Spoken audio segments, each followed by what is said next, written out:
കഴിഞ്ഞു മാഡം, കഴിഞ്ഞു. ആ വണ്ടി കയറ്റാം, ഞങ്ങൾ പിന്നെ പോകും. അത് പിന്നെ പോവാം. ഇന്ന് പോണില്ല. ഇന്നില്ല, ഇന്നിപ്പോൾ ഞങ്ങൾ തിരിച്ച് ആലത്തൂർ കൊണ്ടുപോകും. അതെ.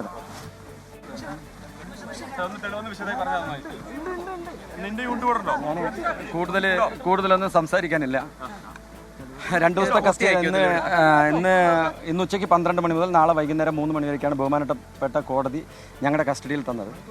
അപ്പോൾ നമുക്കത് ഈ സീനൊന്ന് റീക്രിയേറ്റ് ചെയ്യണം. ഇയാൾ സുധാകരനെ കാണുന്നതും അതിനുശേഷം ഉണ്ടായിരുന്ന ഇൻസിഡൻറ്റുകൾ, അതിനുശേഷം അയാൾ വീട്ടിലേക്ക് വരുന്നതും തിരിച്ചു പോകുന്നതും, സിമ്മും മൊബൈലും ഉപേക്ഷിച്ച സ്ഥലവും, അങ്ങനെ കുറേ കാര്യങ്ങൾ, പിന്നെ മലയിലേക്ക് രക്ഷപ്പെട്ടതും, പിന്നെ ആയുധങ്ങൾ ഒളിപ്പിച്ച് വെച്ച സ്ഥലവും, അതൊന്ന് റീക്രിയേറ്റ് ചെയ്തെടുക്കാമെന്ന് പറഞ്ഞാൽ നമ്മൾ സിവിലിയൻസ് കുറേ സാക്ഷികളുണ്ടായിരുന്നു, അവരെ ഉൾപ്പെടെ കൊണ്ടുവന്നിട്ട് അതൊന്ന് തെളിവെടുപ്പ് നടത്തി. ഇന്നത്തെ പരിപാടികൾ കഴിഞ്ഞു.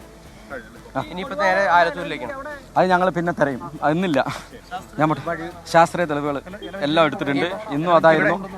ഇന്ന് പോകുന്നില്ല. പുതിയതായിട്ട് എന്തെങ്കിലും കാര്യങ്ങൾ പറഞ്ഞിട്ടുണ്ടോ? പുതിയ കാര്യങ്ങളൊന്നുമില്ല, എല്ലാം പഴയ തന്നെ. അയാൾ നിങ്ങൾ നേരിട്ട് കണ്ടതല്ല, അയാളുടെ അവസ്ഥ അയാൾ സംസാരിച്ച് എങ്ങനെയാണ് നിങ്ങൾ കണ്ടാൽ ഇതന്നെയാണ്. അതെ. ശരി, ഇപ്പോൾ കാണിച്ചു തന്നു. ശരി. സീൻ റീക്രിയേറ്റ് ചെയ്യുക, അതിനുവേണ്ടി കൂടിയാണ് പ്രതി അവിടെ എത്തിച്ചത്. അത് പൂർത്തിയായിട്ടുണ്ട് എന്നാണ് അന്വേഷണ സംഘത്തെ നയിക്കുന്ന ഡിവൈഎസ്പി ഇപ്പോൾ വിശദീകരിച്ചത്. ആ തെളിവെടുപ്പ് പൂർത്തിയായിട്ടുണ്ട്. പ്രതി അവിടെ നിന്ന് കൊണ്ടുപോവുകയാണ്. നേരത്തെ പറഞ്ഞതുപോലെ വലിയ സുരക്ഷ, 500-ലധികം പോലീസുകാരെ അവിടെ വിന്യസിച്ചിരുന്നു. അതുകൊണ്ട് തന്നെ നാട്ടുകാർക്ക് ഈ പ്രതിയോടുള്ള എതിർപ്പ്, വിരോധം, രോഷമൊക്കെ നമ്മൾ കണ്ടതാണ്. അത് വേറെ ഏതെങ്കിലും തരത്തിൽ ഈ തെളിവെടുപ്പിനെ ബാധിക്കാതിരിക്കാൻ വേണ്ടി കൂടിയാണ് കനത്ത പോലീസ് സുരക്ഷ അവിടെ ഏർപ്പെടുത്തിയിരുന്നത്. വിപിൻ, നടപടിക്രമങ്ങൾ ഈ സീൻ റീക്രിയേറ്റ് ചെയ്യുക എന്നാണ് ഡിവൈഎസ്പി പറഞ്ഞത്.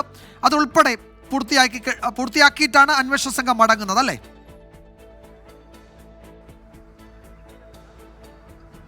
അതെ വിജയകുമാർ, ഇവിടെ നിന്ന് ഏകദേശം അരമണിക്കൂറിലേറെ അവർക്ക് വേണ്ട രീതിയിലുള്ള ഒരു തെളിവെടുപ്പ് നടത്തിയതിനു ശേഷമാണ് ഇവിടെ നിന്ന് ഇപ്പോൾ മടങ്ങിയിരിക്കുന്നത്. ആലത്തൂർ പോലീസ് സ്റ്റേഷനിലേക്കാണ് പോയിരിക്കുന്നത്. അവിടെ വെച്ചിട്ടായിരിക്കും ഇനി ചോദ്യം ചെയ്യൽ ഉൾപ്പെടെയുള്ളവ നടക്കുകയും ചെയ്യുക. ഈ പോത്തുണ്ടിയിൽ വെച്ച് ഒരു തെളിവെടുപ്പ് എന്നുള്ളതായിരുന്നു പോലീസിനെ സംബന്ധിച്ച് ഏറ്റവും വെല്ലുവിളിയായിട്ടുള്ള ഒരു കാര്യം. ഒപ്പം തന്നെ ഇവിടുന്ന് ഒരു ജനരോഷം ഉണ്ടാകാനൊക്കെ ഒരു സാധ്യതയുണ്ടായിരുന്നു. അപ്പോൾ ഈ പ്രദേശവാസികളെ മാത്രം അവിടെ നിർത്തിക്കൊണ്ട് മറ്റ് പുറത്തു നിന്നുള്ള ആളുകളെ ഇങ്ങോട്ടേക്ക് പ്രവേശിപ്പിച്ചിരുന്നില്ല. 400ഓളം പോലീസുകാരുണ്ടായിരുന്നു. 3 ഡിവൈഎസ്പിമാരും 11 CI-മാരുടെയും നേതൃത്വത്തിലുള്ള വലിയ പോലീസ് സന്നാഹം തന്നെ ഒരുക്കിയിരുന്നു.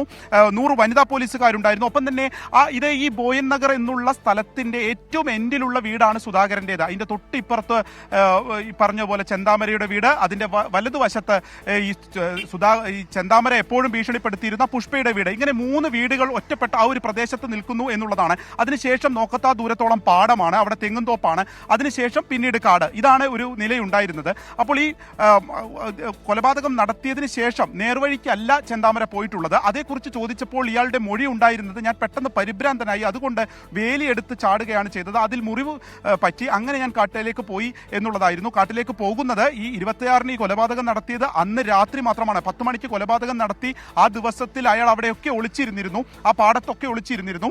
അതേക്കുറിച്ചായിരുന്നു ഇന്നത്തെ പ്രധാനമായിട്ടുള്ള തെളിവെടുപ്പ് നടത്തിയിട്ടുള്ളത്. അത് ഒരു ഒറ്റ സ്ട്രെച്ചിൽ പോവുകയായിരുന്നില്ല. ഈ പാടത്തിലൂടെ വളഞ്ഞു കെട്ടിയാണ് ഈ പാടത്തിലൂടെ പോയിരുന്നത്. അവിടെ സിമ്മ് കളഞ്ഞ ഒരു സ്ഥലം പോലീസിന് അയാൾ കാണിച്ചു കൊടുക്കുകയും ചെയ്തിട്ടുണ്ട്. ഒപ്പം ഈ കൊലപാതകം എങ്ങനെയാണ് നടത്തിയത്, വീട്ടിലേക്ക് പെട്ടെന്ന് വന്ന് അപ്പോൾ ഹെൽമെറ്റ് ധരിച്ച് എങ്ങോട്ടേക്കോ പോകാൻ നിൽക്കുകയായിരുന്നു സുധാകരൻ. ആ സമയത്ത് വെട്ടി കൊലപ്പെടുത്തി. അത് കണ്ട് ലക്ഷ്മി അമ്മ പുറത്തേക്ക് വരികയായിരുന്നു. അപ്പോൾ ചീത്ത വിളിച്ചുകൊണ്ട് പുറത്തേക്ക് വരുമ്പോൾ അതിൽ പ്രകോപിതനായി ലക്ഷ്മി അമ്മയും വെട്ടി. ലക്ഷ്മി അമ്മയെ കൊലപ്പെടുത്തുന്നതിന് ഉദ്ദേശം ഉണ്ടായിരുന്നില്ല. ഇതാണ് ചെന്താമരയുടെ മൊഴി. ഇതിലൊക്കെ വ്യക്തത വരുത്തേണ്ടതുണ്ട്. ഒപ്പം തന്നെ ആദ്യത്തെ കൊലപാതകം നടത്തിയതിന് ശേഷം ഇയാൾ ജാമ്യത്തിൽ ഇറങ്ങിയത് 2 പേരുടെ സഹായത്തിൽ ജാമ്യം നിന്നത് 2 പേരാണ്. ആ 2 പേരെ കുറിച്ചും കുറച്ച് വ്യക്തത വരേണ്ടതുണ്ട്. അതും ഈ ചോദ്യം ചെയ്യലുണ്ടാകും. നാളെ 3 മണി വരെ. എന്തായാലും ഇനിയിപ്പോൾ കസ്റ്റഡിയിൽ ചോദ്യം ചെയ്യുകയാണ്. തെളിവെടുപ്പിന്റെ ഒരു പ്രധാനപ്പെട്ട ഘട്ടം ഏതാണ്ട് ഏറെക്കുറെ വിജയകരമായി പോലീസ് പൂർത്തിയാക്കിയിരിക്കുന്നു.